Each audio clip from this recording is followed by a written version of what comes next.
Little background on the company. So Switch is, well, our team has been in voice over IP and next-gen communications for a long time. We had a company called Dialpad back in 2001, which a precursor to Skype was a piece of phone call.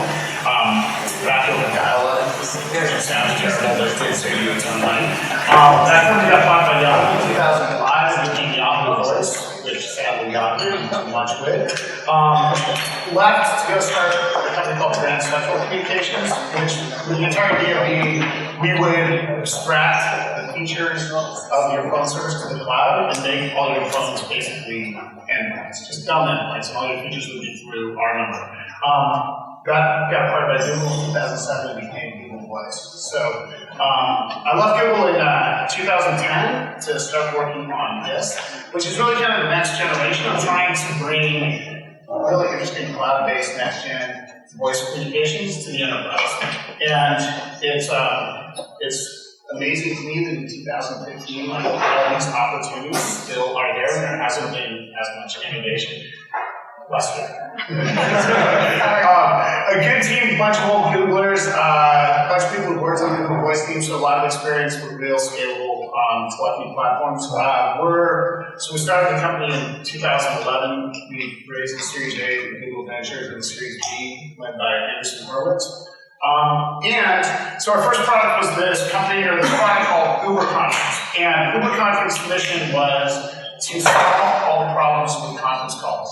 And conference calls, still just on your phone on a conference call, 80% of all conferencing minutes are still just dialing into a conference. And in 2000, when we were starting in 2012, but now in 2015, it's insane to me that you get invited to a conference call and there's a phone number and a PIN, and this PIN's like 10 digits sometimes, impossible when you're driving. And then you get, assuming you navigate the PIN, you dial and you get dropped into this room, you hear a beep, and you hear some voices, you don't know who's there, you don't know who's talking, you hear another beep, and you don't know if someone came or left, and it's this totally awkward, terrible way to have a conversation. So, Uber Conference, what we did is we assign, if you sign up, you get your own phone number. So, pins to get into a conference have never been about security, because they don't change. You can dial in the next hour and punch in the same pin, you'll get right on the call. They've been about how do you get 10,000 users to share one phone number, because phone numbers used to be pretty expensive assets. Well, Google Voice, we get out tons of millions of phone numbers. We figured out that phone numbers are not that expensive.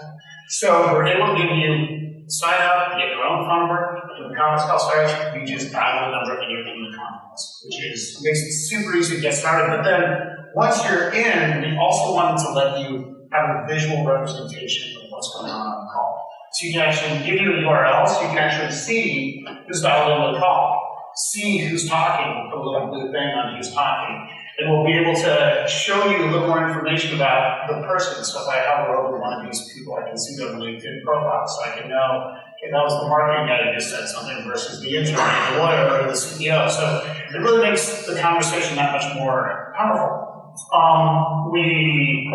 Last year, we worked with Google on building a plugin for the Google Hangouts as well. So Google Hangouts is this great 15-person video conference.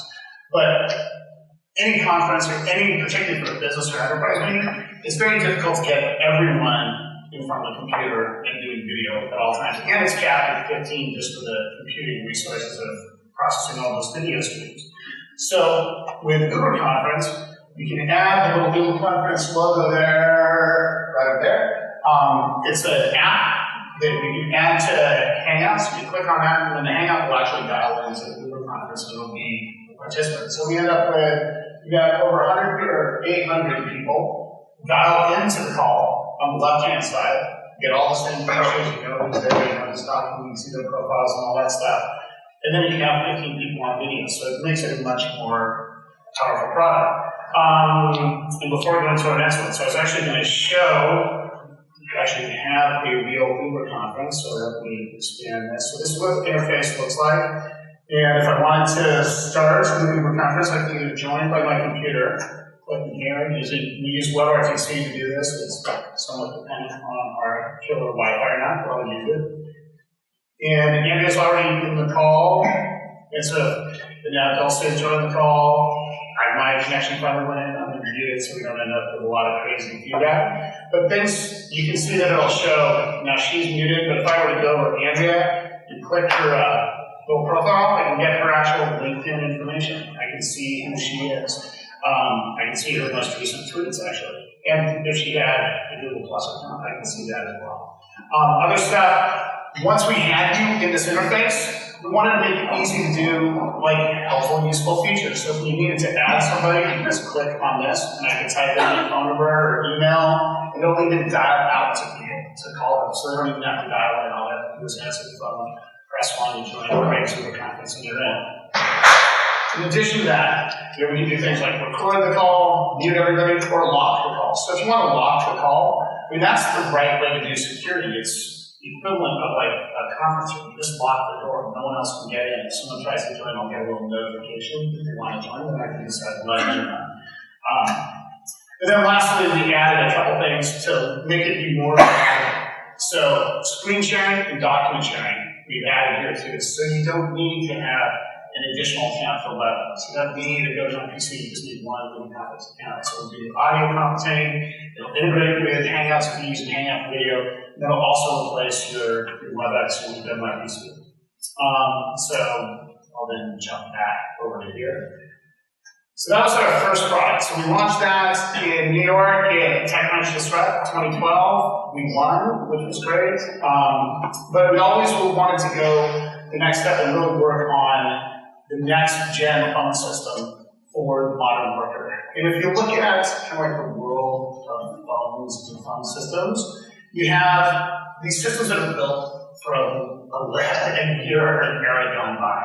And these are built for, it's a PBX, or it's a phone sitting on your desk, where you used to go to this place called work, and you'd be there all day, 9 to 5, you'd leave, and that would be it. If you missed the call, your assistant would leave little yellow notes or pink notes on your desk if you missed the call. That's effectively it. You fast forward to the 90s, and that assistant's been replaced now by a phone PBX, private branch exchange. Your IT guy sets it up, and you still have a phone on your desk. It still rings, and that's effectively the way to get a hold of it. Which is crazy because now today, everyone's got their own mobile phone in the pocket.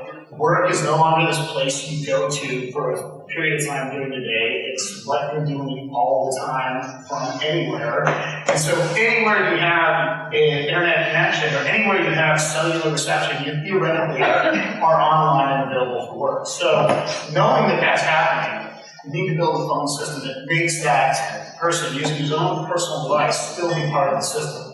And so we launched last month a product called Switch. And Switch is just that. It's a cloud-based, basically unified communication system for your business. So you sign up, you come to the website, say I have a 30-person company, I sign up for Switch, I get a number for the main company, and if you dial the number, I can set it up, press 1 for sales, 2 for support, 3 for the validating directory, all those same kind of traditional PBX features. But the end user gets a downloadable client on their desktop that shows you the presence of all your coworkers, has your up-to-date directory at all times, lets you message, lets you call, lets you record all your voicemail, everything in one place. And then it has Android and iPhone apps that are effectively the exact same thing. So whether you're at your desk, whether you're on the road, whatever type of smartphone you want to use, and then yes, even if you do want this antiquated desk phone, will support that as well. And they work very, very seamlessly. So one of the things that I hated about PBX is no one knew, like they had 200 plus features, no one knew how to use any of them. Like maybe you could check your voicemail. I think that most people can check their voicemail. But I defy you to call virtually any business in America and ask to be transferred to a coworker. And usually we'll go, hey, I'm not sure this is going to work. I'll try. But let me give you this direct order just in case. And then followed by that, usually. So now that we have this, like the call and the control of the call on the computer, regardless of where you're talking, I can easily just type in, hey, hit the transfer button, type in a coworker's name, hit confirm, and it's gone. So we'll show you a quick demo of that. I'm trying to think what else we got here. Oh, so being funded by Google, being former Google users, and really being focused on kind of like a forward-thinking CIO or forward-thinking organization that's adopting the cloud for their productivity suite. The Google Apps space is really attractive to us because there's this brewing war of Google versus Microsoft for the cloud. Office 365 versus Google Apps. Google has, they have an equivalent email, Gmail, they have Docs versus the Office Docs, they have Drive, they even have video in Hangouts and Link, but where there's this great opportunity, all those great millions of Google Apps users don't really have a phone system that's been tailored for them. In fact, when we were at Google, doing Google Voice, that was one of the requests all the time in the Google Apps enterprise customer. Why don't we get Google Voice for our organization? So it's a really nice fit for us. The cool thing that the cool thing with that type of integration, though, it lets you do interesting things right off the bat. You can sync emails, you can sync address books. So as soon as you sign up, you have an entire address book already go. If Andrea, in this case, Stefan Marcel, were to call me, I can click on his profile and it'll show the last 3 emails we've exchanged, the last 3 documents we've collaborated on, our upcoming calendar plans. All things that are going to be pretty relevant to our conversation, most likely. So it makes a very, starts to bring in web-based and internet-based additional information to this PSTN phone call, which they've always had in the past, but in 2 different worlds, and now we're trying to kind of put them together. As a little video and this is only like a 50-second video, but this shows how easy it is to set up your company on Switch. So you sign in, you approve the authorization for being letting use your Google Apps domain. You click it. If you are the Google Apps administrator, say yes here, fill in the name of your company. And the cool thing is we're able to then pull from that API all the people in your organization without you having to enter anything.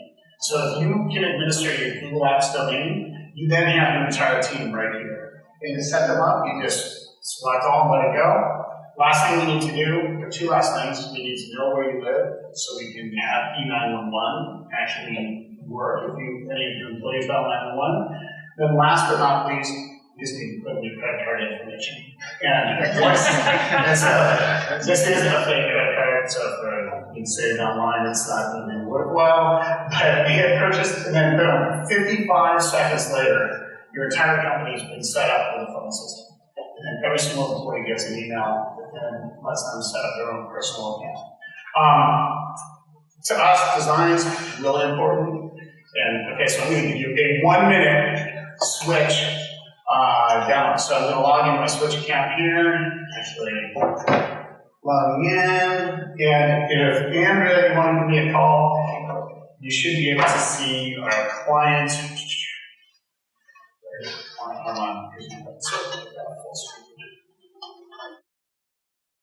So I got an incoming call here from Andrea. I can decline it. I can send back a text. I can answer. Yeah, my whole music Google conference over here. Our co-founder is a musician, so he really but now I'm on this call with Andrea, see, and here I'll hide this a little bit too. Instead, I need to forward this call. And then the other thing is I can now switch that call to my mobile device if I wanted to, so I'm going to take it here. It'll actually switch it from the desktop to my cell phone, so I'm going out, leaving the building, I can still stay on the call. I'm looking over here. This is turned red to show that, but if I want to transfer this, I can still control it from the computer. So I'm going to transfer this to Lydia.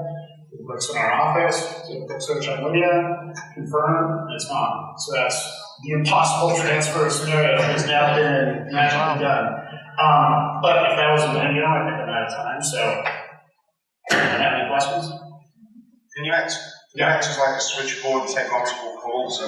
Oh yeah. So for particularly if you're, what I didn't show is this company settings. So if you had for the main number of the company, you get to provision what you want to happen if someone dials the main number. So we have Lydia here assigned as an operator, and then I can say if someone calls, does it go to Lydia, the operator, or does it go to assistant? to basically unite the artistry.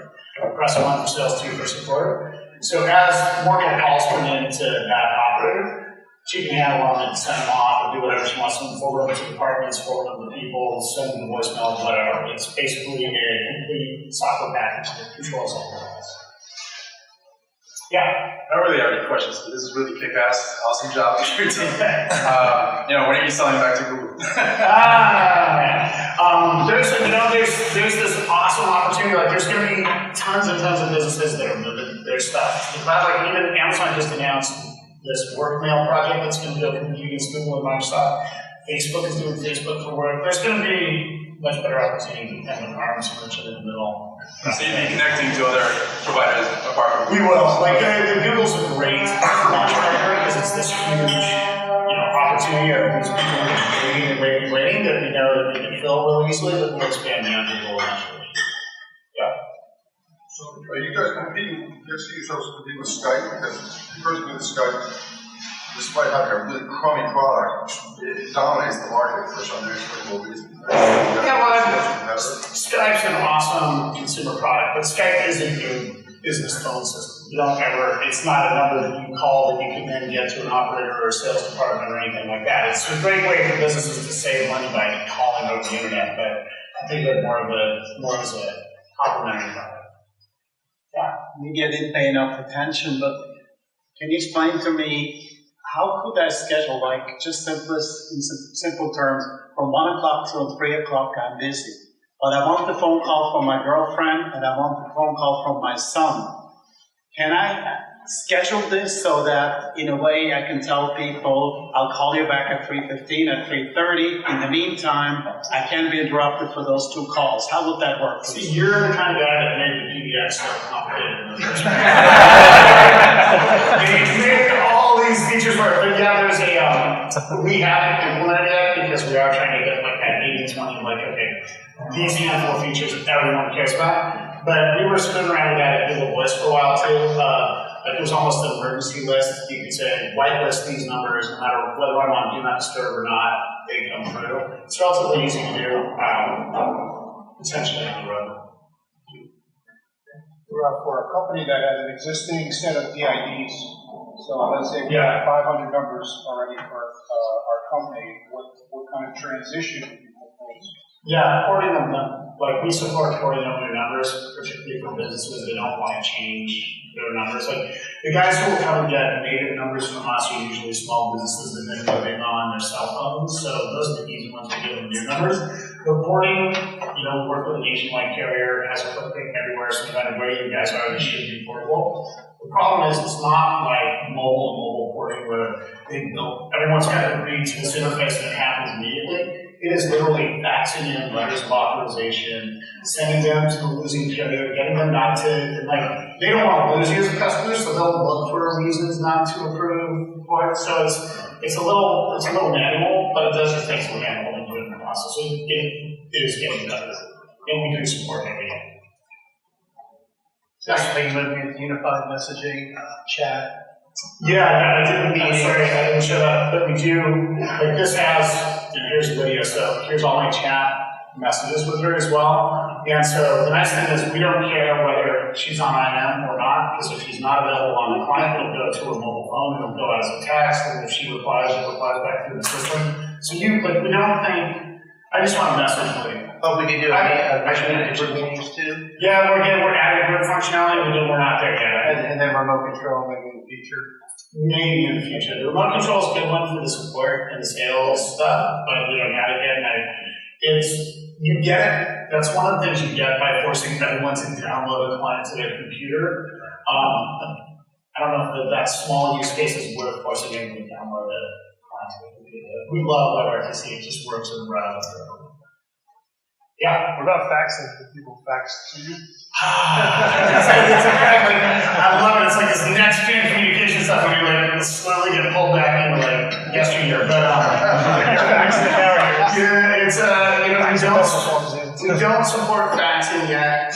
We're waiting to see how much of how that is from our users. It hasn't been much. And there's cool services like Hello Fax that you can just go sign up for free and fax. And literally 2 times a year you need to fax. apps and CRM, yeah, so we don't have it integrated yet, but we will integrate it with, we're actually working on a Salesforce integration right now. So if someone calls, like, we're able to show the stuff you've done with them, like emails and stuff, but then we also show their LinkedIn profile, and then we'll also show if they are out of your Salesforce thing, it'll give you the opportunity and the activity and stuff, and when the call's over, it'll automatically log it back into Salesforce, which is the nice part, because sales reps sometimes forget. Yeah. One more. Yes. For larger enterprises, how difficult or easy is it for the compliance team to do a full audit of the chats, the voice, all the voice communications? Yeah, it's actually, the nice thing is we have some really large deals in our pipeline. We're about to close on 20,000 seat opportunity, so it's been great because we've spent a lot of time on all their requirements. The biggest one that they wanted was the ability to, so one, we have all the records and all the CDRs that they can share on the appropriate people organization.